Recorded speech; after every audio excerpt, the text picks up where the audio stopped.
Taking a look at the major averages right now, we are mixed following big tech earnings and the Fed's decisions to hold rates steady yesterday.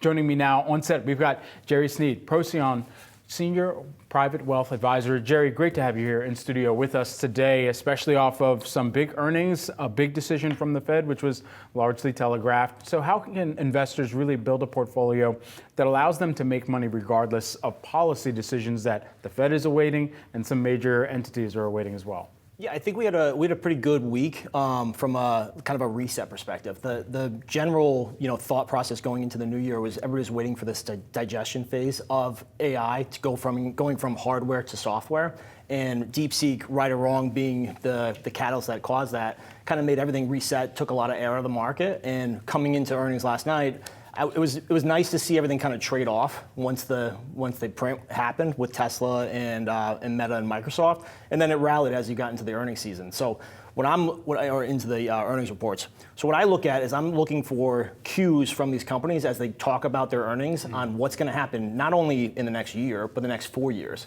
So I tie that back to like Meta talking about they're investing a lot in the AI agents, and that's what's going to be hot for them later this year. I think the price action today is interesting because Tesla was up significantly this morning.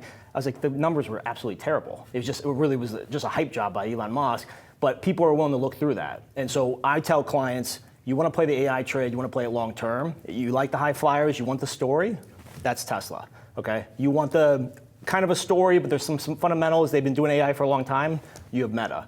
And then lastly, the adult in the room, Satya at Microsoft, you want to kind of approach this slow, steady, over time. That's the guy I think you have to follow. And it seems like investors are looking for that company, especially as you talk about the fundamentals, they're looking for the companies that have long tail, where you've got the investments up front, but the tail of those revenues and normalizing at a pace where the investments pay off in a much larger return here.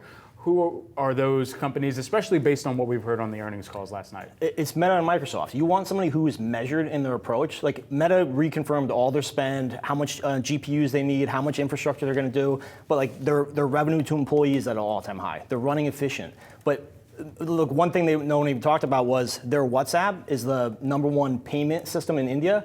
There was only 100,000 users. Now it's 400,000 as of December. It's not getting any coverage. So when I'm thinking about building my position in Meta, the last time we bought it was in October 2022 at $100 a share. Interesting. So I'm looking at it now saying, all right, is this a good value at 24, 25 times earnings for the next 4 years? I don't care what happens over the next 6 months. What about with reaction to the Fed? As we were continuing to hear from, and as we had mentioned, it was kind of expected to be a nothing burger meeting with Fed Chair Powell not really going to be looking too far out into the future until there are some of the policy decisions that are ingested by the economy that they can make their basis for decisions off of as well. So I thought the narrative there was a good reset because he was data dependent for the last 2 years.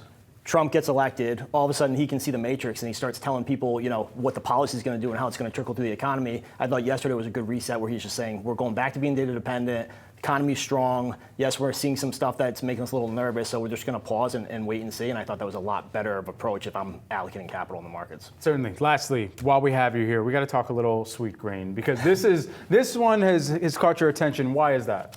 I go back to the thought of, some people like Trump, some people do not like Trump. If you're looking for something to play that's, kind of fun, looking out 5 years, they have 150 locations. They're trying to get to 3,100. That would make them the size of Chipotle.